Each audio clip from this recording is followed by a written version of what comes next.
کوئی بھی نیکی کی جائے مرحوم کے لیے اس کا ثواب میت کو ملتا ہے۔ یہاں ایک اشکال ہے کہ پھر صحابہ کرام سے کیوں ثابت نہیں ہے قرآن پڑھ کے بخشنا؟ ایصال ثواب کے لیے قرآن خوانی جائز نہیں ہے۔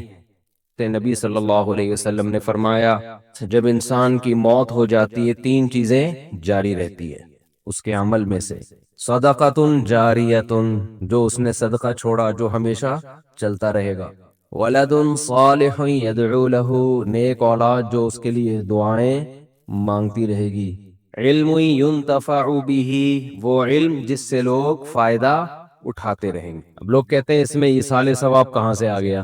اس سے بھی واضح ایک اور حدیث ہے جس میں آتا ہے ایک صحابی نے نبی سے عرض کیا یا رسول اللہ، ایک صحابیہ نے عرض کیا میری والدہ کا انتقال ہو گیا ہے، افاتصدق عنہا، کیا میں والدہ کی طرف سے صدقہ کر سکتی ہوں؟ آپ نے فرمایا ہاں۔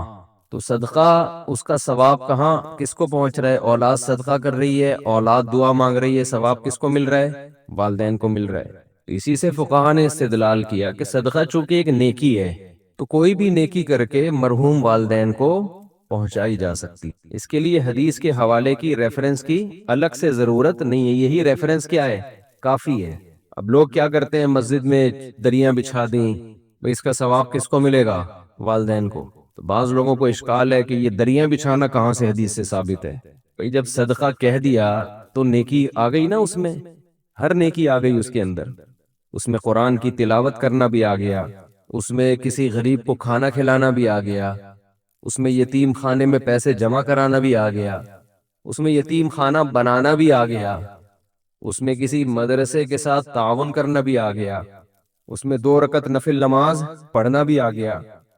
کیونکہ اگر آپ کہتے ہو کہ یہ سب کچھ نہیں ہے، حدیث دکھاؤ، تو حدیث میں تو کنواں کھودنے کا تذکرہ ہے، پھر کنویں کے علاوہ تو کوئی ثواب پہنچے گا ہی نہیں۔ اب یہ کتنی عجیب سی بات ہوگی کہ آپ انسانیت کی خدمت کے لیے کنواں کھدواتے ہیں، اس کا ثواب ابا کو پہنچ رہا ہے، سبیل بنواتے ہیں تو اس کا اللہ ثواب نہیں پہنچائے گا۔ کیوں بھئی بات تو ایک ہی چیز ایک ہی ہے نا۔ اور جب کوئی مفتی کہتے نہیں اگر آپ نے سبیل بنوا دی کسی سفر میں کہیں راستے میں کولر پانی کا رکھ دیا تاکہ اس کا ثواب ابا اماں کو پہنچے، اگلا کہتے ہیں حدیث دکھاؤ، کولر کا کہاں تذکرہ ملتا ہے حدیث میں؟ تو یہ سینس لیس ہونے کی علامت ہوگی کہ نہیں ہوگی؟ تو آج کے جو نئے نئے مجتہدین مارکیٹ میں یوٹیوب پہ آ رہے ہیں نا، ان کا جو سوچنے کا اسٹائل ہے نا وہ بہت محدود اور فقہی بصیرت سے بالکل خالی، وہ ریفرنسز پہ چل رہے ہوتے ہیں کہ دیکھو حدیث میں آتا ہے صدقہ کرنے کا ثواب پہنچتا ہے تو ریفرنس ہم نے حدیث کا دے دیا صدقے کا۔ قرآن پڑھنے کا ثواب دکھاؤ کہاں ثابت ہے بھئی؟ تلاوت کا ثواب ماں باپ کو ملتا ہے، یہ کہاں ثابت ہے؟ تو یہ صدقہ نیکی ہے۔ حدیث کا مقصد یہ ہے کہ جب کوئی شخص مر جاتا ہے تو اس کے اپنے عمل کا دروازہ بند ہو گیا، بعد والا اس کے لیے کوئی عمل کرتا ہے تو وہ دروازہ اللہ کبھی بھی بند نہیں کرتے، یہ اللہ کی رحمت ہے۔ البتہ یہ جو حدیث میں 3 کا عدد ہے نا، یہ 3 سمجھانے کے لیے، 3 نہیں، وہ 6 بھی ہو سکتے، 3000 بھی ہو سکتی ہیں وہ چیزیں۔ اس میں خوب سمجھ لیں کہ کوئی بھی نیکی کی جائے مرحوم کے لیے اس کا ثواب میت کو ملتا ہے۔ یہاں ایک اشکال ہے کہ پھر صحابہ کرام سے کیوں ثابت نہیں ہے قرآن پڑھ کے بخشنا؟ بھئی صحابہ تو نیکی پہ ہم سے زیادہ حریص تھے نا، صحابہ سے ثابت کیوں نہیں ہے؟ تو صحابہ سے اس لیے ثابت نہیں ہے کہ یہ عمل اجتماعی طور پہ ناجائز ہے، کیونکہ کوئی بھی نفلی کام اس میں اجتماع کے لیے الگ سے دلیل کی ضرورت ہے۔ اگر وہ الگ سے اجتماع کے لیے ایک الگ سے دلیل نہیں ہوگی تو نفلی کام انڈیویجولی آپ کر سکتے ہیں، انفرادی طور پہ آپ کر سکتے ہیں، اجتماعی حیت پہ آپ نہیں کر سکتے۔ تو صحابہ نے چونکہ اجتماعی حیت پہ نہیں کیا اس لیے ثابت نہیں ہے، انفرادی کیا یا نہیں کیا، تو انفرادی عمل بیان نہیں کیا جاتا۔ اب کوئی بھی اپنے والد کے لیے کوئی تلاوت کر رہا ہے کہ اللہ اس کا ثواب اس کو پہنچ جائے، تو یہ تو دل کی چیز ہے نا، اس کو کوئی راوی کیسے ہائی لائٹ کرے گا، کیسے اس کو نمایاں کیا جائے گا؟ تو دل کی بات ہے۔ تو کتنے صحابہ نے نیک اعمال کیے، یہ ثابت ہے کہ انہوں نے فلاں عمل بھی کیا، فلاں عمل بھی کیا، فلاں عمل بھی کیا۔ اب دل میں کیا نیت تھی، اپنے والدین کو ثواب پہنچانا چاہتے تھے یا نہیں، یہ نیت یہ وہ جانے، اللہ جانے۔ ایسے تھوڑی ہوتا تھا کہ یہ پنکھا ابا کے ثواب کے لیے لکھتے تھوڑی تھے لوگ، دل میں نیت ہوتی تھی۔ اس سے یہ بھی پتہ چل گیا کہ قرآن پڑھنا اپنے والدین کے اس کو ثواب پہنچانے کے لیے جائز ہے، لیکن ایصال ثواب کے لیے قرآن خوانی جائز نہیں ہے۔ سمجھتے ہیں کہ نہیں سمجھتے؟ There are two types of قرآن خوانی. قرآن خوانی جو اجتماعی سطح پہ ہوتی ہے نا، پبلک آتی ہے، سب قرآن پڑھتے ہیں، تو کتنی قسمیں ہیں اس کی؟ انگلی سے اشارہ بھی کر رہا ہوں، 2 قسمیں، بلکہ ہم 3 قسمیں بنا لیتے ہیں. اجتماعی ہیئت میں قرآن جو پڑھا جاتا ہے، سب لوگ اکٹھے ہو کے پڑھتے ہیں، اس کی 3 قسمیں ہیں. ایک قسم تو یہ مرحوم کے ثواب کے لیے، ہمارے ابا کا انتقال ہو گیا، تمام حضرات سے گزارش ہے ہمارے گھر تشریف لائے، آج قرآن خوانی ہوگی. یہ عمل بدعت ہے، ناجائز ہے، کیونکہ اس طرح اجتماعی حیات پہ قرآن پڑھنا بطور عبادت کے پڑھا جا رہا ہے، ثواب پہنچانے کے لیے. اور نفلی کام میں عبادت اجتماعی سطح پہ جب آپ کرتے ہیں، اس کے لیے الگ سے قرآن و سنت میں دلیل کی ہمیں ضرورت ہے. میرے بارے میں آج کل یہ بہت کہا جا رہا ہے، میں تو سروے کرتا ہوں نا کہ اس کو قرآن و حدیث نہیں آتا، بس کو شادیاں آتی ہیں، یہ آتا ہے، وہ آتا ہے، لطیفے آتے ہیں. ہمارے جو طلبہ میں لیکچر ہوتے ہیں نا، وہ اور اسٹائل کے ہوتے ہیں. عوام میں لیکچر اور اسٹائل کے ہوتے ہیں. عوام کے سامنے زیادہ علمی موشگافیاں جھاڑنا یہ کوئی عقل مندی کی بات نہیں ہے. اختلافی مسائل، کبھی ہمارے مدرسے میں آئے بیٹھے، 20 سال ہم نے تدریس کی ہے، تو تدریس عربی کتابوں کی ہے، جس میں حدیث بھی ہے، جس میں تفسیر بھی ہے، جس میں عربی گرامر بھی ہے، جس میں فقہ بھی ہے، جس میں عربی ادب کی مشکل کتابیں بھی ہیں. تو آج مسئلہ یہ ہے کہ جس کو 2-4 الفاظ آ جائیں نا قرآن و حدیث کے ریفرنس کے، وہ ایک چینل کھول کے ایسے بھڑکیاں مارنا شروع کر دیتا ہے جیسے اسی پہ نازل ہوا ہے، باقی کسی کو کچھ بھی نہیں آتا. تو خیر، ہم اپنے ٹاپک کی طرف آتے ہیں. تو اجتماعی ہیئت پہ جو قرآن پڑھا جاتا ہے، چونکہ وہ ایک عبادت کے طور پر ہے، تو عبادت کے لیے جب اجتماعی سطح پہ ہوگی نا، قرآن پڑھنے کی دلیل تو ثابت ہے، اجتماعی سطح پہ یہ ثابت نہیں ہے. اس کی مثال ایسے جیسے جمعے سے پہلے آپ سنت پڑھتے ہو، انفرادی اخپل طریقے سے پڑھتے ہیں نا.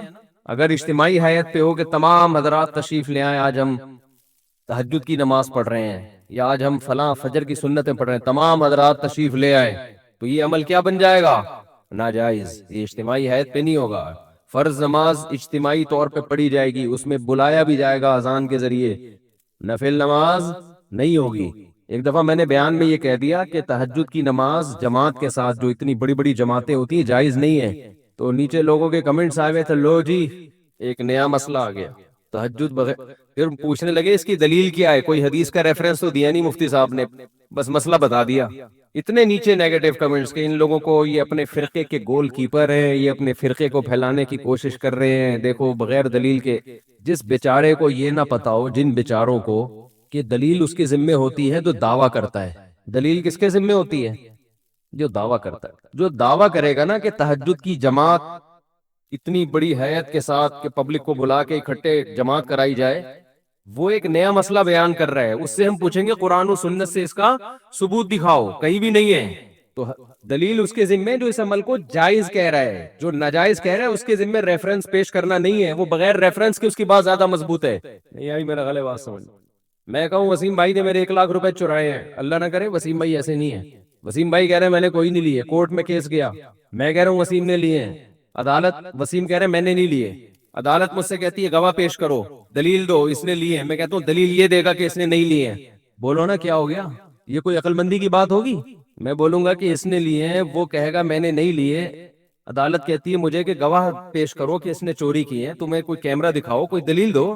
میں کہوں یہ دعویٰ کر رہا ہے کہ اس نے نہیں لیے، یہ دلیل پیش کرے گا. یہ عدالت کہے گی بھائی پہلے اپنی کھوپڑی کا علاج کراؤ. تو قرآن و سنت کے ساتھ جو ہے نا، جو آج کا نئے نئے اسکالر آ رہے ہیں، انہوں نے اسی طرح تختہ مشق بنایا تھا قرآن و سنت کو. تو وہ میں کہہ رہا تھا کہ اجتماعی حیات پہ قرآن خوانی کیا ہے میرے بھائی؟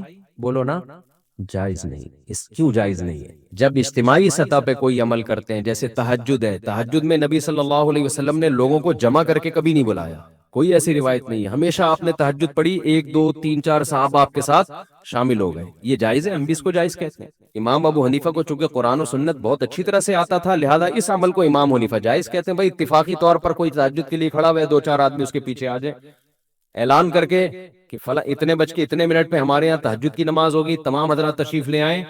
اس کا ثبوت ہمیں قرآن و سنت میں نہیں ملتا، صرف رمضان میں حضرت عمر کے عمل سے ملتا ہے، تراویح جس کو کہا جاتا ہے، اس لیے اس کو نام بھی الگ دیا گیا. سمجھتے ہو گے نہیں سمجھتے؟ اس میں اجتماعی حیات. اور حضرت عمر نے کیوں؟ اس لیے کہ نبی نے یہ رمضان میں 3 دن کیا، پھر چھوڑ دیا تاکہ فرض نہ ہو جائے. تو حضرت عمر سمجھتے تھے کہ آپ نے اس لیے چھوڑا فرض نہ ہو جائے، یہ اس کی علامت ہے، آپ اس کو زندہ رکھنا چاہتے تھے، تو اب فرضیت کا امکان ختم ہو گیا، لہذا حضرت عمر نے اس عمل کو دوبارہ شروع کرا دیا۔ تو رمضان گیا اور وہ تراویح کی نماز گئی، اس میں قیام اللیل کا بھی ہمیں ثبوت نہیں ملتا کہ الگ سے پھر رات کو اجتماعی حید پہ نماز پڑھی جائے۔ تو قرآن خوانی کیا عمل ہے میرے بھائی؟ غلط ہے، اس کو ترک کر دینا چاہیے۔ جب کسی کا انتقال ہو جائے تو آپ اخپل طریقے سے، سب سے بہتر تو وہ چیز ہے جو منسوس ہے، جس کا حدیث میں صراحتاً ذکر ہے، وہ صدقہ خیرات ہے، سب سے بہتر وہ ہے۔ اس کو آج کل لوگ فوکس نہیں کر رہے، قرآن خوانیوں پہ پورا زور لگایا ہوا ہے، اور پھر اس میں دیگیں چلتی ہیں، کھانے چلتے ہیں، لوگ آتے ہیں، بوٹیاں پھوڑ رہے ہوتے ہیں، عجیب ہی منظر ہوتا ہے۔ ولیمے اور میت کا فرق کیا ہو گیا؟ ختم۔ تو یہ پھوڑنے پھاڑنے کے ٹائم نہیں ہے، یہ اخپل طریقے سے چپکے سے غریب کو صدقہ کر دو، اور اپنے طور پہ کوئی تلاوت کرنا چاہے تو اس میں بھی کوئی حرج نہیں ہے، اگرچہ تلاوت میں فقہا کا اختلاف ہے، لیکن صدقے میں سب کا کیا ہے؟ اتفاق ہے۔ تو دیر آر کتنی ٹائپس آف؟ تین۔ ایک تو ایصال ثواب کے لیے قرآن خوانی، وہ جائز نہیں۔ دوسرا قرآن خوانی کی قسم ہے برکت کے لیے قرآن خوانی۔ دکان کھولی آپ نے نئی، آپ نے مکان بنایا، آپ چاہتے ہو یار اس میں کوئی اچھا کام پہلے ہو جائے، بجائے اس کے کہ ڈائریکٹ جا کے ڈرامہ دیکھنا شروع کر دیں بچے آگے، ایسا ہی ہوتا ہے نا۔ تو کام کی ابتدا کس سے ہو بھائی؟ برکت سے ہو، اور کوئی بھی شیطانی اثرات ہوں اس سے یہ گھر پاک ہو جائے، تو اس کے لیے قرآن خوانی کی جاتی ہے۔ تو برکت کے لیے قرآن خوانی چونکہ عبادت کے طور پہ نہیں ہے، وہ از قبیل رقیہ ہے۔ رقیہ سمجھتے ہیں وہ کیا ہے؟ دم جسے کہتے ہیں، رقیہ۔ تو رقیہ ایک علاج کی قسم ہے، علاج کے لیے قرآن و سنت سے ثبوت کی ضرورت نہیں ہوتی۔ جیسے آپ نے کہا بھائی فلاں آیت پڑھ کے مجھ پہ دم کر دیں، مجھے بڑا فائدہ ہوتا ہے، تو اب اس کے لیے ثبوت کی ضرورت نہیں ہے۔ تو جیسے ایک صحابی رسول نے کسی پہ جن تھا تو سورہ فاتحہ پڑھ کے دم کر دیا، تو ان کو تو نہیں پتا تھا کہ اس سے فائدہ ہوگا، نہ نبی سے انہوں نے پوچھا تھا، بعد میں اطلاع ملی تو آپ نے فرمایا کہ یہ تو رقیہ ہے، سورہ فاتحہ تو اس سے تو فائدہ ہوتا ہے۔ یا سورہ بقرہ کا ورد کرا لیا گھر کے اندر، سمجھتے ہو حدیث میں آتا ہے سورہ بقرہ جس گھر میں پڑھی جاتی ہے اس گھر میں شیاطین نہیں آتے، حدیث کا مفہوم ہے۔ تو یہ بذات خود یہ جائز عمل ہے برکت کے لیے، لیکن بعض علماء کی رائے یہ ہے کہ لوگ برکت والی قرآن خوانی اور ایصال ثواب والی قرآن خوانی میں فرق نہیں کرتے، تو یہ والی قرآن خوانی ذریعہ بنتی ہے وہ والی قرآن خوانی کا۔ سمجھ میں آ رہی ہے بات؟ یہ ذریعہ بنتی ہے کس چیز کا؟ ایک بدعت کا۔ ایک بات تو یہ، دوسری بات یہ کہ جو برکت کے لیے قرآن خوانی عام طور پہ گھروں میں ہوتی ہیں، مدرسوں سے بچوں کو بلایا جاتا ہے، بچے بےچارے کھاپے کی نیت سے آتے ہیں، وہ صحیح طرح پڑھتے بھی نہیں ہیں، انتظار کر رہے ہوتے ہیں کھانے میں کیا ملے گا، ابے فلاں کے یہاں گئے تھے ایسی مزے کی نہاری کھلائی تھی، اس کی بریانی میں بوٹیاں ہی نہیں ہیں، گوشت ایسا ہے، تو برکت گئی تیل لینے۔ ایک قسم کا قرآن کے ساتھ کھاپے کا ذریعہ ہے، یہ ایک قسم۔ بچوں کی عادتیں بھی خراب ہوتی ہیں اس سے، مفت کی عادت پڑتی ہے بچوں کو، محتمم کے اپنے مزے ہوتے ہیں کہ فری پھوکٹ میں آج ایک ٹائم کے کھانا کیا ہو گیا ہمارا، بچ گیا۔ اور پھر دینی مدارس کے جو طلبہ ہیں ان کا وقت انتہائی قیمتی ہے، اگر وہ واقعی طالب علم ہے اس کو چاہیے اپنے وقت کو کیا سمجھے؟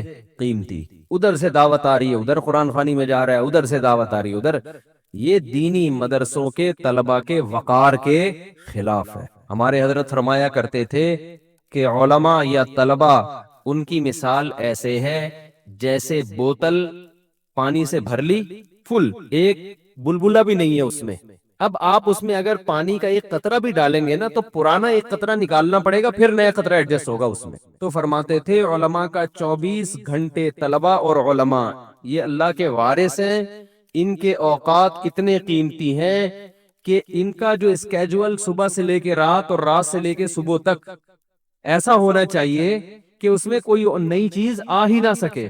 اس میں اگر کوئی نئی چیز آئے تو پرانا کوئی کام ڈسٹرب ہو، اس میں کوئی پرانے کام کو آگے پیچھے کرنا پڑے۔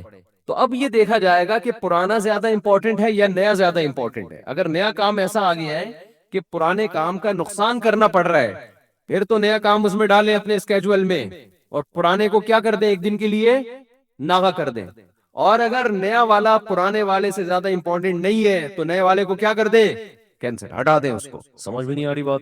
اب آپ کہیں گے 24 گھنٹے کا ایسا اسکیجول، یہ تو آدمی ڈپریشن کا مریض بن جائے گا۔ کوئی صبح سے لے کے رات، رات سے لے کے صبح تک، تو ڈپریشن کا مریض نہیں بنے گا۔ ڈپریشن ختم کرنے والی چیزیں بھی اس میں کیا ہوں گی، اسی میں شامل ہوں گی نا۔ اس میں ایکسرسائز بھی شامل ہے، بچوں کے ساتھ گپ شپ بھی شامل ہے، گھر والوں کو ٹائم دینا بھی شامل ہے، کھاپے بھی شامل ہیں، کسی دن جاوید نہاری بھی شامل ہے اس میں، کبھی چلے گئے تو وہ کون سی نہاری تھی جو اس دن کھائی تھی، وہ والی نہیں، نہ وہ مزے کی نہیں تھی. مجھے یوٹیوب پہ ویڈیو بھی آئی ہے میری آج کل، کسی نے چپکے سے کیمرے سے بنا کے ڈال دی، زاہد نہاری نا طارق روڈ پہ، وہ بھی شامل ہے. مزہ نہ آئے پیسے واپس. تو یہ بھی آپ کے اس کیجول کا حصہ بولو نا ہونا چاہیے. تو یہ سب چیزیں اس میں داخل ہے. اب کوئی نئی چیز اگر آ رہی ہے تو پرانا شیڈول آپ کا کیا ہوگا؟ متاثر ہوگا. اگر نہیں ہو رہا ہے اس کا مطلب آپ فارغ آدمی ہو کسی کام کے، آپ فالتو ہو، بلا وجہ پیدا ہوئے آپ. بلا وجہ پیدا اسے کہتے کان سے پکڑ کے جو جہاں چاہے لے جائے. آ جا یار کھاپے پہ چلے، آ رہا ہوں. روزانہ کھاپا، روزانہ کھاپا. ابے آ جا ادھر بیٹھتے ہیں، بیٹھ گیا. ابے چل ادھر گٹر کا ڈھکن گورنمنٹ نے لگا دیا، وہ ہمارے گٹر کراچی میں ڈھکن نہیں ہوتے نا، تو ادھر ہمارے یہاں لگ گیا، آ جا بیٹھتے ہیں وہاں. چل بھائی بیٹھتے ہیں، پوری پوری رات بیٹھے ہوئے. اس کا مطلب یہ غلط پیدا ہو گیا ہے. اس کو بالکل پیدا ہونے کی کسی کام کا نہیں. بعض دفعہ یہ ہوتا ہے کسی دوست کا فون آیا، چل کھاپے پہ چلتے ہیں، آپ نے کہا چلو چلتے ہیں. تو اب یہ بدگمان نہ ہو کہ یہ بندہ فارغ ہے، ہو سکتا ہے اس کا اسکیجول کل کا کھاپا ہو، اس کی ڈائری میں کل کھاپے کا تذکرہ ہو، لیکن اس نے کہا آج بندے کا فون آیا، دوستی ہے، اس سے گپ شپ ہے، تو وہ کل والا کہاں لے جاتے ہیں، آج کر لے. تو میرے ساتھ ایسا ہوتا ہے بعض دفعہ، کسی قریبی دوست کا فون آیا، مفتی صاحب کھاپے پہ چلے، ہم کہا چلو بھائی.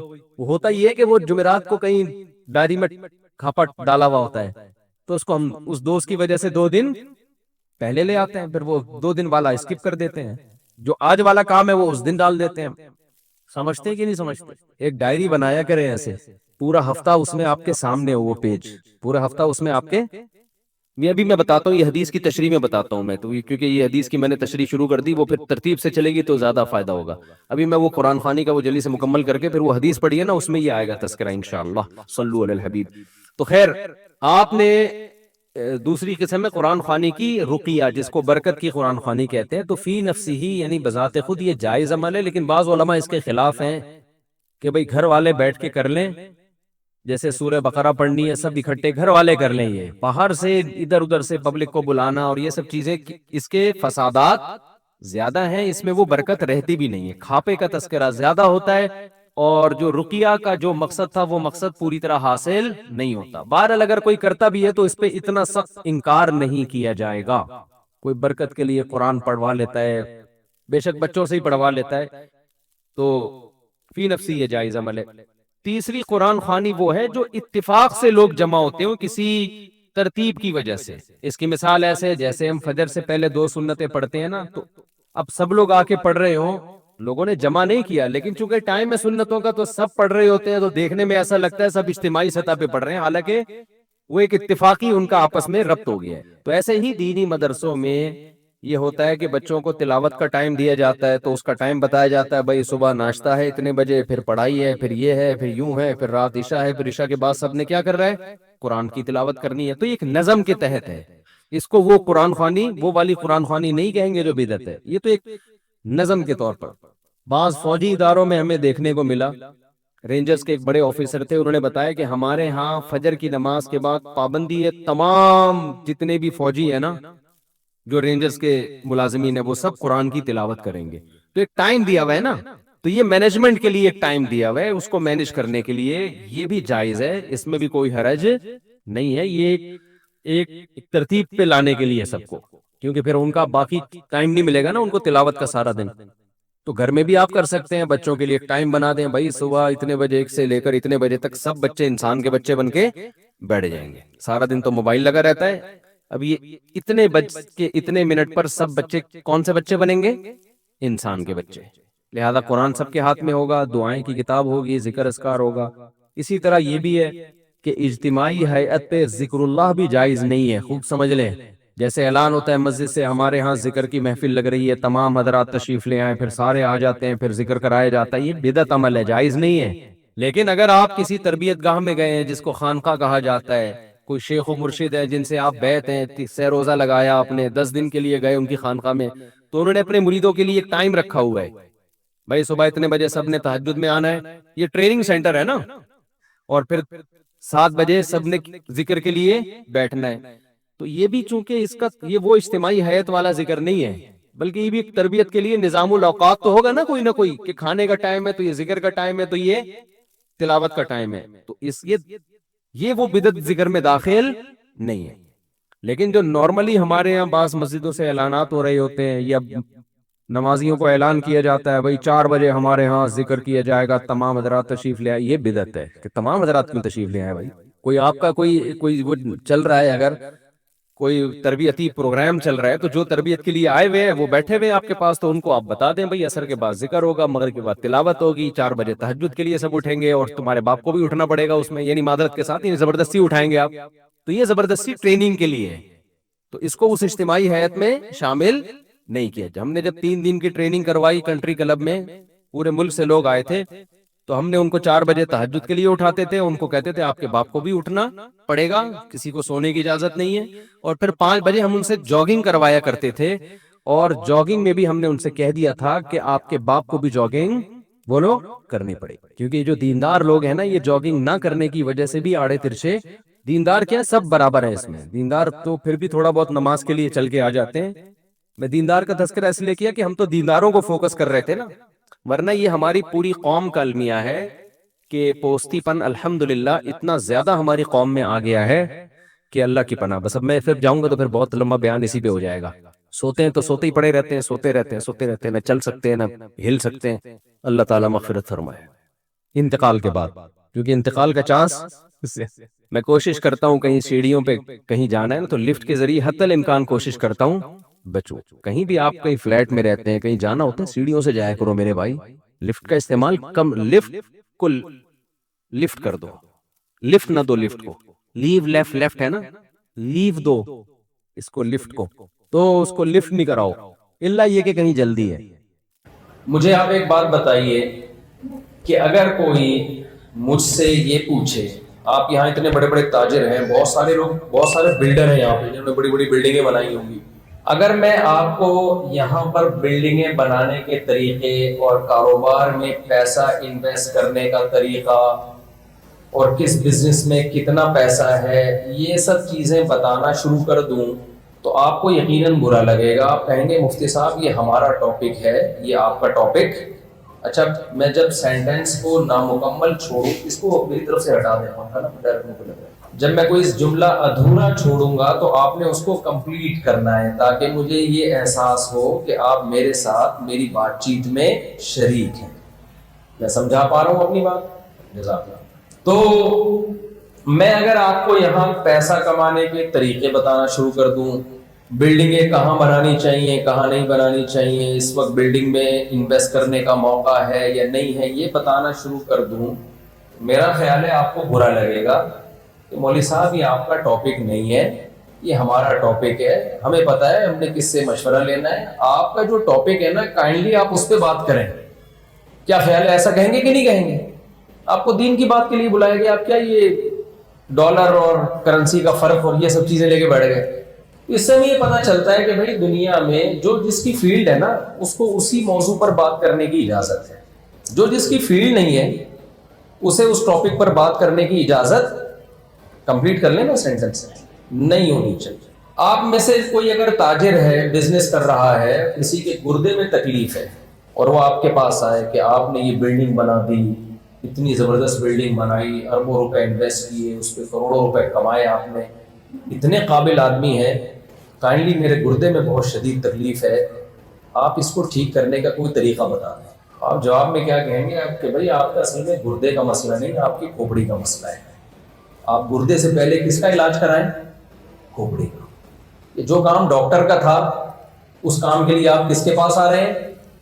بولیں، میرے پاس آ رہے ہیں. آپ کہہ رہے ہوں گے مفتی صاحب یہ کس قسم کی مثالیں لے کے بیٹھ گئے ہیں، سمجھانا کیا چاہ رہے ہیں؟ میں بھی سمجھانا جو چاہ رہا ہوں وہ میں آ رہا ہوں اس کی طرف.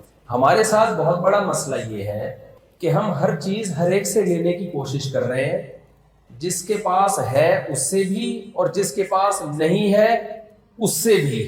دیکھیں دنیا میں ہر چیز ہر ایک کے پاس نہیں ہوتی اور ہر مسئلہ ہر کتاب میں نہیں ہوتا. اگر میرے اور آپ کا مسئلہ صرف دولت کمانا ہی ہے تو ہمیں کسی اور کے پاس جانے کی ضرورت نہیں ہے. دولت کمانا آپ لوگ ہم سے یقیناً بہت زیادہ اچھا جانتے ہیں، لیکن آپ کو پتہ ہے کبھی کبھار آپ کا مسئلہ، آپ کی ہیلتھ بھی ہوتی ہے، شوگر لیول اوپر نیچے ہو رہی ہوتی ہے، اس وقت آپ ڈاکٹروں سے رابطہ کرتے ہو. کبھی کوئی ڈپریشن بھی ہوتی ہے، اس وقت آپ جو نفسیاتی ڈاکٹرز ہیں ان سے رابطہ کرتے ہیں.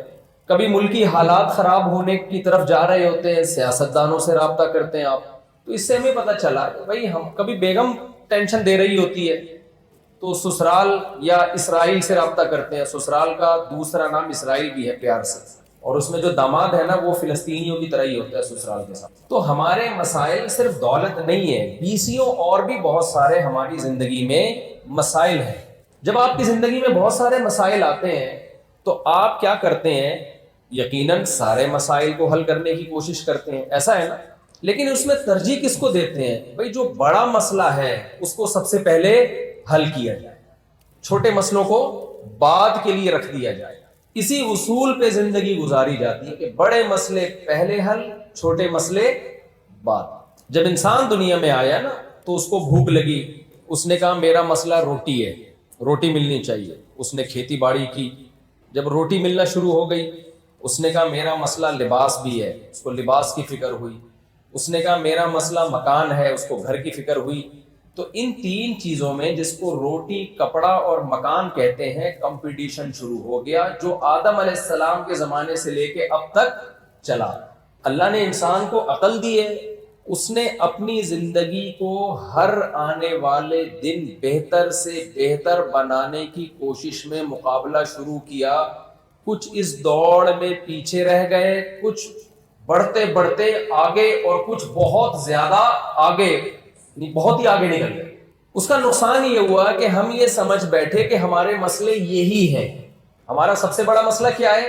اسی دنیا کی دوڑ میں، اس جنگ میں جیتنا، عزت، شہرت، دولت، یہ ہمارا سب سے بڑا مسئلہ ہے. یہ جو آسمانی کتابیں آسمان سے اللہ نے نازل کی ہیں نا، اور پیغمبروں پر جن کو اپنا نمائندہ بنا کے اللہ نے دنیا میں بھیجا، ان پیغمبروں کو اللہ نے یہ بتایا اور آسمانی کتابوں میں اللہ نے یہ سمجھایا کہ تمہارا سب سے بڑا مسئلہ روٹی، کپڑا اور مکان نہیں ہے. تمہارا سب سے بڑا مسئلہ یہ ہے کہ دنیا میں جس کام کے لیے بھیجا گیا ہے وہ اس کام کو فوکس کر رہا ہے یا نہیں کر رہا. اگر آپ اس کام کو فوکس نہیں کر رہے تو آپ کے سارے مسائل حل ہو کے بھی آپ ناکام ہو. اور جس کام کے لیے آپ کو بھیجا گیا ہے اگر آپ نے اس کام کو فوکس کیا ہوا ہے تو اگر تھوڑے بہت مسئلے دائیں بائیں ہو بھی جائیں تو کوئی اتنا بڑا مسئلہ نہیں ہے. ایک مثال سے میں بات سمجھاتا ہوں. آپ کو کوئی پروجیکٹ دیا گیا کسی دوسرے کنٹری میں، کمپنی نے آپ کو بھیجا کہ ہم نے فلاں ملک میں یہ ادارہ بنانا ہے، اس کے لیے انجینئرز بھی بھیجے، اس کے لیے مزدور بھی بھیجے، اس کے لیے مینیجر کو بھی بھیجا گیا. پورا ایک سسٹم بنا کے کمپنی نے آنے جانے کا فری ٹکٹ، اس ملک کا ویزا، پورا ایک پروجیکٹ دے کے بھئی یہ کھانا کا انتظام، بیمار ہو جاؤ تو یہ ڈاکٹر ہے. پروجیکٹ آپ کو یہ دیا گیا ہے کہ یہ بلڈنگ اتنے سال کے اندر آپ نے تیار کرنی ہے. آپ اپنے خرچے پہ نہیں آئے تھے، آپ کو بھیجا گیا تھا، آپ چلے گئے. وہاں جا کے آپ کا جو ہدف تھا نا اس کو آپ فوکس نہیں کر رہے کہ کمپنی نے مجھے بھیجا کیوں ہے.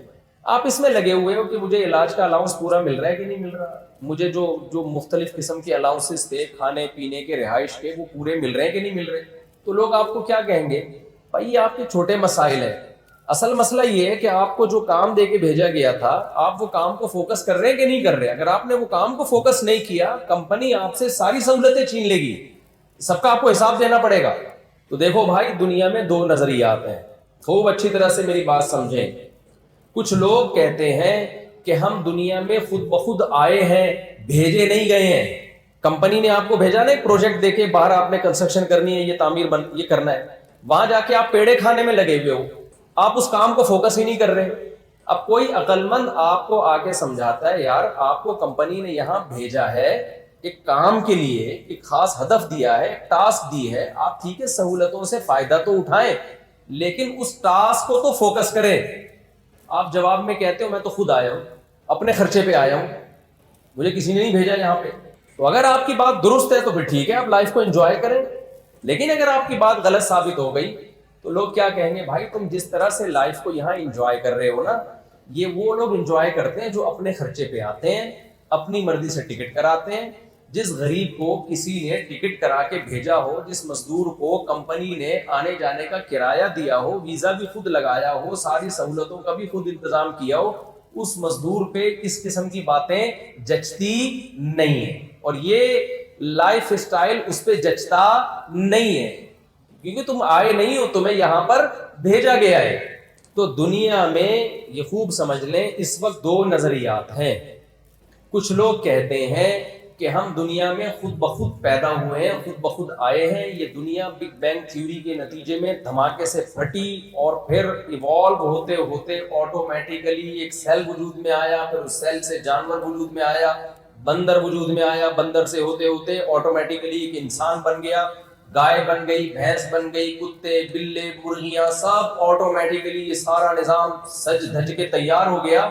تو یہ کسی نے کیا نہیں ہے، یہ خود بخود ہوا ہے. جب ہوا ہے تو پھر ہماری زندگی کا کوئی مقصد نہیں ہے. کیا خیال ہے بھائی؟ جو خود آیا ہو اپنے خرچے پہ کہیں، اس کی مرضی جو مرضی کرے. کیا خیال ہے آپ؟ ایک آدمی امریکہ چلا گیا، اپنے خرچے پہ گھوم پھر رہا ہے، وہاں پہ آپ کہہ رہے تو یہ کیا کر رہے ہیں یہاں پہ، تو آپ کا بنتا ہے اس سے پوچھنا کہ تو کیا کر رہا ہے. وہ کہے گا کہ تیرے خرچے پہ آئے ہوں گے تو مجھ سے پوچھ رہے ہیں بھائی. دیکھو گھر میں جب کوئی بچہ زیادہ تنگ کرتا ہے نا، ابا اس کو سمجھاتے ہیں، تو جو بچہ کماتا ہے وہ کیا کہتا ہے؟ اپنا کھاتا ہوں اپنا کماتا ہوں، میرے اوپر کسی کی، دیکھو جملہ ہی نہیں کمپلیٹ کر رہے آپ لوگ، میرے پہ کسی، اپنا کھاتا ہوں اپنا کماتا ہوں، ہم پہ کوئی دھونس نہیں جما سکتا، کہتے ہیں نا لوگ.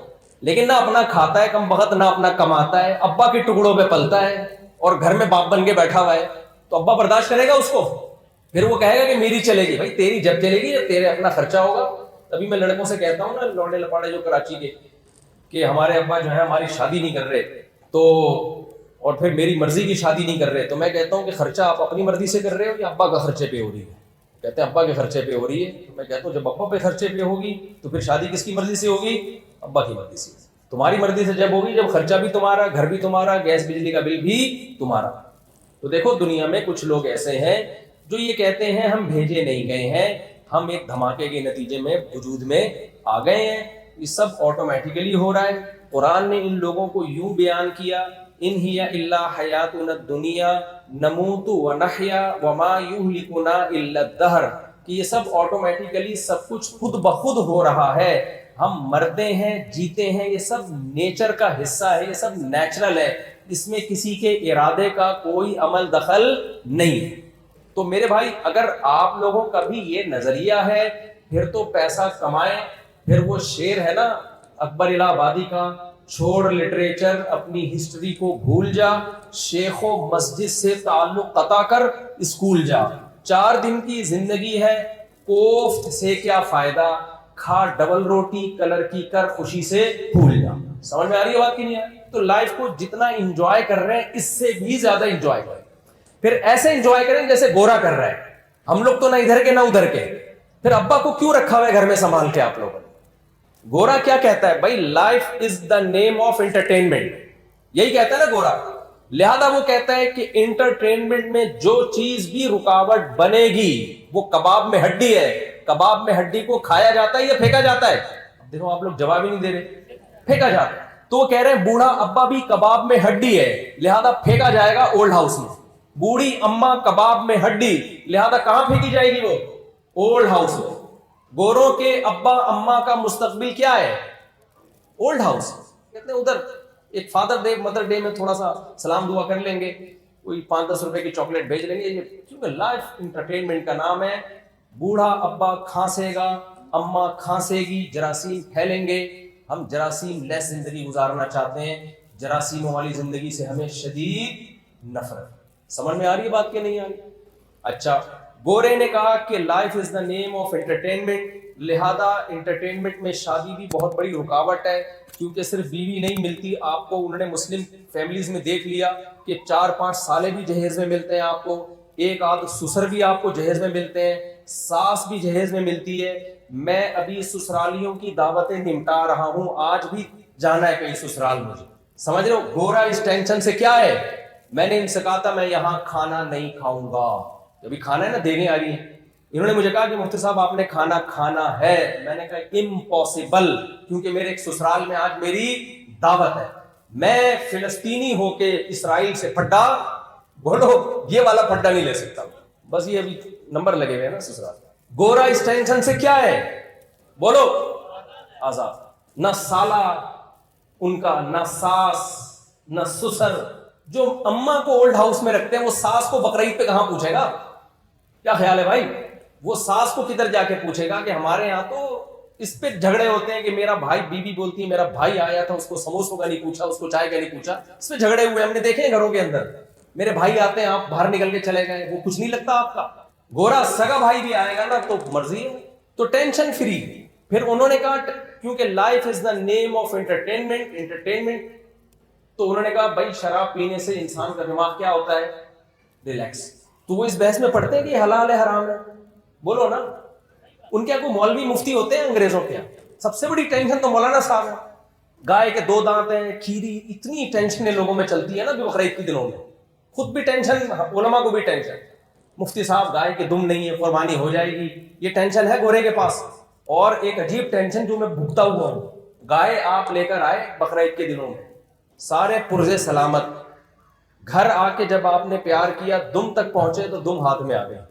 پتا چلا کہ یہ ایلفی سے چپکائی گئی تھی یا سیاوٹ ہے، سمجھ رہے ہیں؟ پھر وہ گائے واپس کرنے جا رہے ہیں تو دوبارہ ٹیکس دینا پڑ رہا ہے ان کو سورا بورڈ میں، منڈی میں گھسنے کے لیے.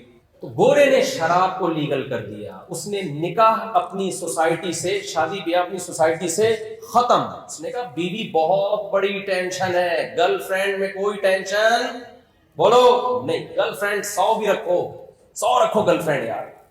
بیوی کتنی بڑی ٹینشن، ولیمہ اس میں رخصت ہو کے آئے گی، پھر آپ دیر سے گھر آ رہے ہو، آپ سے پوچھے گی کہاں رہ گئے تھے، تو آپ دوستوں کے ساتھ گٹر کے ڈھکنوں پہ بیٹھ کے پوری رات کنوارے گزار سکتے ہیں، شادی شدہ نہیں گزار سکتے. وہ پوچھے گی آپ سے کہاں جا رہے ہو، کہاں سے آ رہے ہو، 20 قسم کے سوالات کرے گی. آپ کے سسر پوچھیں گے کم بخت شادی سے پہلے تو بڑی باتیں کرتا تھا اور اب تو مارکیٹ سے ہی شارٹ ہو گیا ہے.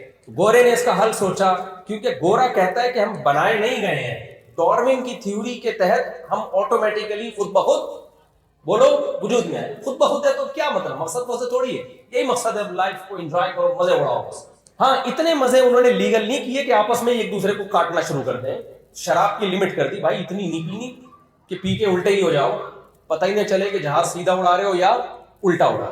تو پائلٹ کا ایک ٹیسٹ ہوتا ہے کہ بھائی آپ اتنی پی کے پلین اڑا سکتے ہیں. یعنی جس چیز کا آپس سے تعلق تھا نا کہ ایک دوسرے کو کاٹنا نہ شروع کر دیں، تو اس کو تو انہوں نے کنٹرول کر لیا، باقی سب کیا کر دیا؟ لیگل. اور اس عیاشی کی انتہا کو پہنچتے پہنچتے ہومو سیکشولیٹی کو لیگل کر دیا انہوں نے، جو جس کے تصور سے گھن آتی ہے انسان، جو انتہائی غلیظ کام، لیکن منافقت نہیں ہے. انہوں نے کہہ دیا جب انٹرٹینمنٹ کے لیے تو ایک انتہا کو وہ پہنچ گئے. آہستہ آہستہ انہوں نے کیا کیا؟ شادی بیاہ کے سسٹم کو ختم کیا. گرل فرینڈ شادی آپ کی مرضی ہے. 50 سال میں لوگ مجھے کہتے ہیں بوڑھے اپنی بیوی سے بہت وفا کرتے ہیں. او بھائی تو 23 سال میں شادی کر پھر وفا کر کے دکھا. 50 سال 55 سال میں شادی کر کے بھی وفا نہیں کرے گا تو اب تمہارے پاس وفا کے علاوہ بچا کیا ہے؟ 60 سال میں جا کے کم بخت شادی کر رہا ہے اور بڈھیا سے وفا کر رہا ہے تو کیا وفا ہی کرے گا تو؟ میں اپنے دوستوں کو بتاؤں جو میرے بھانجے 22 سال میں شادی کی ہے اور وفا کر کے دکھائی ہے انہوں نے، یہ ایسی وفا گورا کر کے دکھائے نا. تو انٹرٹینمنٹ ہوتے ہوتے انہوں نے کہا ابا کو اولڈ ہاؤس میں ہمیں چونکہ جمع کرانا پڑتا ہے تو ایسا کرو سرے سے ابا ہی مارکیٹ سے کیا کر دو؟ شارٹ. ابا ہی ختم کر دو. Single mother. اما کو ختم کرنا پاسبل نہیں ہے نا، بچے کیا لیب میں تھوڑی پیدا ہوں گے، اما تو چاہیے نا. وہ بھی اب ترقی کر رہے ہیں، ہو سکتا ہے بچے لیب میں پیدا ہوں، اما لیس. تو ابا ہی ختم، مارکیٹ سے کیا ہو گئے؟ ابا مارکیٹ سے کیا ہو گئے؟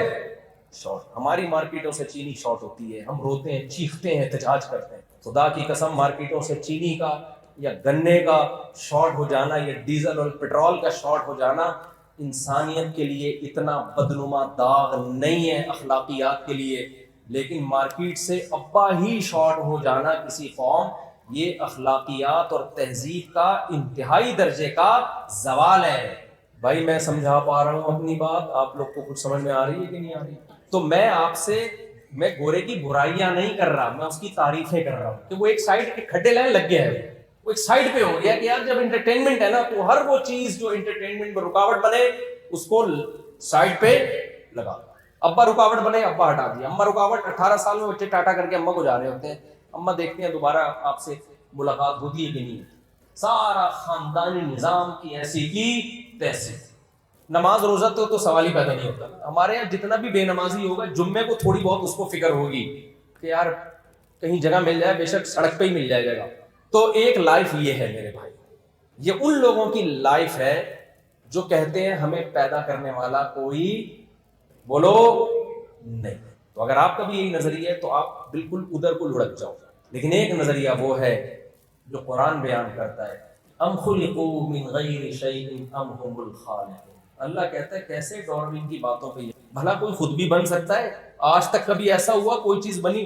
آپ لوگ بلڈر بیٹھے ہوئے ہیں, کبھی خود سے کوئی بلڈنگ وجود میں آ گئی دھماکے سے ہے بھائی مجھے بات بتاؤ, کراچی میں اللہ نہ کرے دھماکہ ہوا, کھڑی ہوئی بلڈنگ تھی تباہ و برباد ہو گئی, بلڈنگ کی ایسی کی تیسی, لوگ آپ سے پوچھیں گے یہ بلڈنگ کیسے ٹوٹی, آپ کہیں گے بھی دھماکہ ہوا تھا. کراچی بھی ہے, بلڈنگ بھی ہے, دھماکے بھی, تو بالکل آپس میں میچنگ ہو رہی ہے نا, ان تینوں چیزوں کا جوڑ بنتا ہے, مان لیا جائے. لیکن آپ نے دیکھا ایک بلڈنگ وہی جو دھماکے سے ٹوٹی ہوئی تھی کل, برباد ہوئی ہوئی تھی, آپ نے دیکھا کہ یار ایک مہینے میں بن کے بالکل فٹ فاٹ اسی اسٹائل میں بہترین, اس سے بھی زیادہ بہترین انداز سے وہ بلڈنگ بن کے کھڑی ہوئی. اب وہ بندہ آپ کے پاس آیا اور اب آپ سے وہی سوال دوبارہ پوچھتا ہے یار یہ بنی کیسے دوبارہ؟ آپ کہیں جیسے ٹوٹی تھی ویسے بن گئی ہے. بھائی ٹوٹی کیسے تھی؟ دھماکہ ہوا تھا. بنی کیسے ہے؟ دھماکہ ہوا ہے. اگلا مان لے گا آپ کی بات؟ بولتے کیوں نہیں بھائی؟ آپ بولو گے یار لگتا ہے دھماکہ اتنی زور کا ہوا ہے کہ تیری کھوپڑی اوپر سے ہل گئی.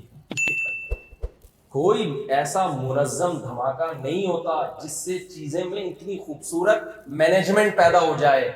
چاہے ڈاروین 100 دفعہ مر کے بھی پیدا ہو جائے نا, خدا کی قسم ایک روبوٹ جو بے جان ہے, جس کی آنکھیں میں دیکھنے کی صلاحیت نہیں ہے, جس کے کان میں سننے کی صلاحیت نہیں ہے, سارے سائنسدان مل کے بھی یہ کہنا کہ یہ روبوٹ کروڑوں اربوں سال میں ایوالو ہو کے خود بخود بنائے, آپ اس بے جان روبوٹ کے بارے میں نہیں کہو گے کہ ایسا ہو سکتا ہے. تو جاندار روبوٹ جس کو انسان کہا جاتا ہے, جس کی آنکھیں دیکھتی ہیں, جس کے کان سنتے ہیں, جس کی زبان بولتی ہے, جس کے دانتوں میں چبانے کی صلاحیت, ایک ایک سر کے بال سے لے کے پاؤں کے ناخن تک ایک ایک چیز میں انسان کی ایسی مینجمنٹ ہے, یہ کروڑوں خربوں سال میں بھی کسی اتفاقی حادثے کا نتیجہ نہیں ہو سکتا. یہ بنا نہیں ہے, قرآن کہتا ہے اس کو بنایا گیا ہے.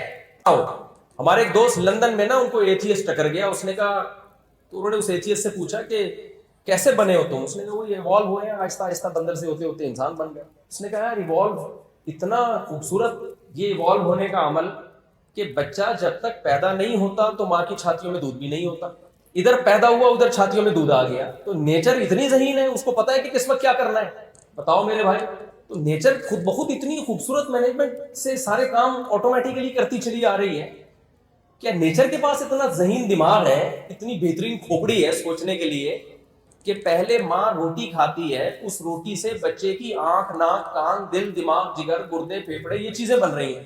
ادھر بچہ تیار ہوا اور ماں کے پیٹ سے باہر آیا, باہر آتے ہی اسی روٹی سے جس سے بچے کی آنکھ بن رہی تھی بالکل ڈفرینٹ چیز دودھ بننا شروع ہو جاتا ہے, اور وہ دودھ ماں کی چھاتیوں میں بھی آتا ہے, اور بچے کو کچھ بھی پتا نہیں ہوتا, لیکن اس کو یہ پتا ہوتا ہے کہ دودھ مجھے ملے گا کہاں سے اور میرے حلق میں اترے گا کیسے. اور ایسی بہترین خوراک بنی اس کے لیے کہ اس سے زیادہ سوٹیبل خوراک دنیا میں اس کی کوئی نظیر اور مثال ملتی نہیں ہے. قرآن بار بار پکار کے چیخ چیخ کے کہتا ہے یہ خود بخود نہیں ہو رہا. ذالک تقدیر العزیز العلیم, تقدیر عربی میں کہتے ہیں مینجمنٹ کو, یہ مینجمنٹ ہے, یہ خود بخود نہیں ہے. اور مینجمنٹ بھی کسی کمزور کی طرف سے نہیں ہے, بہت طاقتور بادشاہ ہے جو یہ مینج کر رہا ہے سب کچھ, اور اس کا علم بھی کامل ہے. علم کامل اور طاقت کامل کے بغیر ایسی مینجمنٹ ہو نہیں سکتی. آپ کسی کمپنی میں جائیں, سارے کام ٹھیک ٹھیک ہو رہے ہو, تو یہ مینیجر کے طاقتور ہونے کی بھی دلیل ہے اور صاحب علم ہونے کی بھی دلیل ہے. تو میں آپ سے بس بات کو سمیٹ کے ختم کر رہا ہوں, ایک طرف ہو جائیں, یا تو خدا کا انکار کرو پھر گوروں جیسی زندگی گزارو.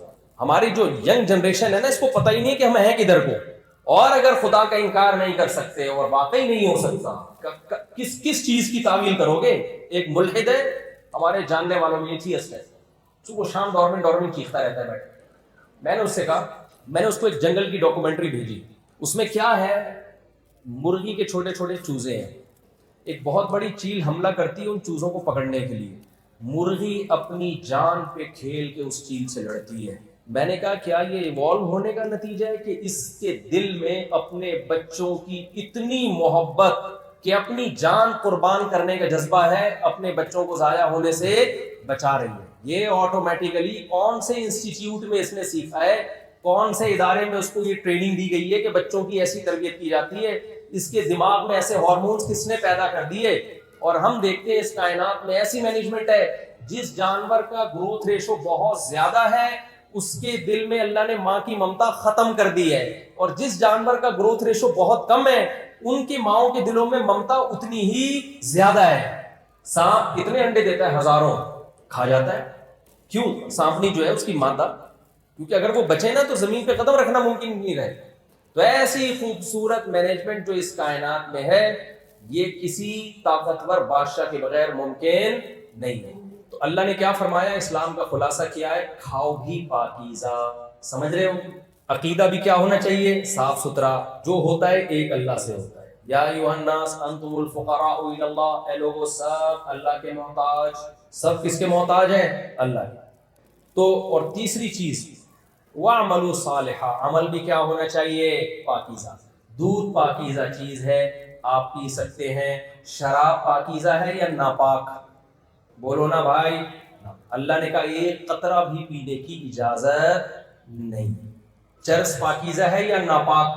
بولتے کیوں نہیں بھائی؟ بول دے نا، منہ سے بولتے تاکہ نفرت پیدا ہو. جتنے ڈرگس آ رہے ہیں، آئس لے رہے ہیں اور ہیروئن ہے اور یہ سب چیزیں حرام ہیں اسلام میں، اس لیے کہ ناپاک ہے. یہ گورا تو اس لیے اوائڈ کرے گا کہ صحت خراب ہوتی ہے. بھائی صحت خراب نہیں بھی ہوتی ہو، کوئی بھی چیز جو آپ کے دماغ کو دائیں بائیں کر دے وہ آپ کے لیے حلال نہیں ہے. تو کھانا بھی پاکیزہ، عمل بھی کیا ہونا چاہیے؟ سچ پاکیزہ ہے، جھوٹ کیا ہے؟ بولو ناپاک. جھوٹ کیا ہے بھائی؟ ناپاک ہے، تو چھوڑ دینا چاہیے. نماز، اللہ کی عبادت سے بھاگنا، یہ ناپاک عمل ہے. جس خدا نے پیدا کیا اس کا بھی تو کوئی حق ہے. اور اللہ نے یہ تھوڑی کہا 24 گھنٹے میری عبادت کرو. اللہ نے کہا 5 ٹائم حاضری دے دو. کتنے ٹائم حاضری دے دو بھائی مسجد میں؟ 5 ٹائم. میرے سامنے جھک جاؤ آ کے. یہ نہیں کہا کہ سارا دن نماز ہی پڑھتے رہو. یہ جو میں نے آیت پڑھی تھی نا، اس میں اللہ نے کیا فرمایا؟ ہمارے نیک بندے وہ تاجر ہیں جن کو تجارت اللہ کی یاد اور نماز سے غافل نہیں کرتی. اللہ نے یہ نہیں کہا کہ وہ تجارت کرتے ہی نہیں ہیں، اللہ نے کہا کرتے ہیں لیکن ان کی تجارت ان کو نماز سے غافل نہیں کرتی. عبداللہ بن عمر رضی اللہ تعالیٰ عنہ بازار میں گئے، اذان کی آواز آئی نا تو سارے تاجروں نے دکانیں بند کی اور مسجدوں میں بھاگنے لگے جماعت کی نماز. عبداللہ بن عمر اتنے خوش ہوئے اور قرآن کی سورہ نور کی آیت پڑھی کہ فی بیوت اذن اللہ ان ترفع ویذکر فیہا اسمہ یسبح لہ فیہا بالغدو والآصال رجال لا تلہیہم تجارت ولا بیع عن ذکر اللہ. عبداللہ بن عمر یہ آیت پڑھتے جا رہے تھے کہ یہ وہ لوگ ہیں جن کے بارے میں قرآن کہتا ہے کہ مسجدیں اللہ کا وہ گھر ہے کہ کچھ ایسے مبارک لوگ ہیں کہ کتنا ہی بزنس میں تجارت میں مشغول ہوں لیکن نماز، ان کی تجارت ان کو نماز سے غافل نہیں کرتی. تو مسلمانوں کی مارکیٹیں جماعت کے وقت کھلی نہیں، کھلی رہنا ناپاک عمل ہے. بند ہو جانا بولو پاکیزہ عمل. بھائی جس خدا نے تمہیں روزی دی ہے وہ بلا رہا ہے تھوڑی دیر کے لیے، وہ یہ تھوڑی کہہ رہے کہ بھائی بیٹھ جاؤ، نماز کے لیے بلا رہے ہیں. تو تجارت کو بند کر دینا چاہیے نماز کے وقت. تو یہ چند باتیں تھیں. اسی طرح رشتہ داری توڑنا ناپاک عمل ہے، جوڑنا بولو پاکیزہ. اسی طرح رشتہ داری نہ بنانا ناپاک عمل اور بنانا پاک. رشتہ داری بنتی کس سے ہے؟ نکاح سے. چچا، ماموں، خالہ، پھپھی، تایا، بہویں، داماد، پوتے، نواسے، یہ سارے رشتے کس عمل کے نتیجے میں وجود میں آتے ہیں؟ بولو نا نکاح. جانوروں کے کبھی سنا یہ میرا گدھا ہے یہ اس کا ماموں ہے؟ سنا آپ نے؟ بھائی آپ اپنے گدھا یا گائے لے کر آئے، آپ اس کا بھی بقرعید گزری ہے نا تو تعارف کروا رہے ہیں آپ، یہ میری گائے ہے. اس کا بس یہ انٹروڈکشن ہوگا، اس میں اتنے من گوشت ہے، اتنے کی ملی ہے، یہ نسل ہے، اس سے زیادہ کوئی تعارف نہیں ہے. یہ نہیں ہوگا یہ میری گائے ہے، یہ اس کی خالہ ہے، یہ اس کی ماموں ہے، یہ اس کی بہو ہے، یہ اس کا پوتا ہے. نہ بھائی گائے کا اس سے کوئی لینا دینا نہیں ہے. لیکن جب انسان کا تعارف ہوتا ہے، یہ جمشید صاحب ہیں جی، یہ جمشید صاحب کے ماموں ہیں، یہ جمشید صاحب کی خالہ ہیں، یہ جمشید صاحب کی بہو ہے، یہ جمشید صاحب کے داماد ہیں، یہ ان کا بیٹا ہے، یہ ان کی بیٹی ہے، یہ ان کی پھپھی ہے، یہ ان کے پھپھا ہیں، یہ ان کے تایا ہیں، یہ ان کی ممانی ہیں، یہ ان کے کزن ہیں. ایک